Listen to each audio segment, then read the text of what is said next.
सत्याचा आवाज, खोट्याला चोप देणार. आपण पाहत आहात जनशक्ती लाईव्ह न्यूज. निर्भीड बातम्या, निडर पत्रकारिता. वळसंगमध्ये डॉक्टर बाबासाहेब आंबेडकर महापरिनिर्वाण दिन. श्रद्धेचा महासागर उसळला. वळसंग ग्रामस्थांनी आज भावपूर्ण आदरांजली अर्पण करत गावभर श्रद्धेचे वातावरण निर्माण केले.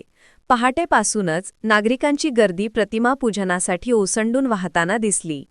महापुरुषांच्या स्मृती जागृत ठेवण्यासाठी डॉक्टर आंबेडकरांची आकर्षक आकृती साकारण्यात आली होती.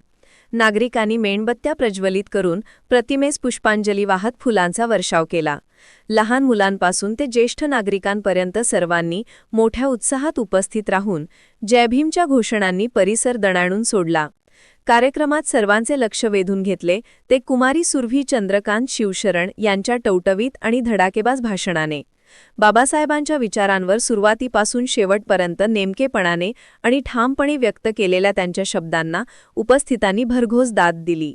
या उपक्रमात अशोक कांबळे, सुभाष कांबळे, आप्पू कांबळे, चंद्रकांत शिवशरण यांच्यासह अनेक महिलांनी उपस्थिती नोंदवत सामाजिक एकतेचा संदेश दिला. विविध उपक्रमांद्वारे वळसंग ग्रामस्थांनी महापरिनिर्वाण दिन साजरा करत डॉक्टर बाबासाहेबांच्या समतेच्या आणि प्रबोधनाच्या विचारांना उजाळा दिला. जनशक्ती लाईव्ह न्यूज चॅनलला लाईक करा, शेअर करा आणि सबस्क्राईब करा.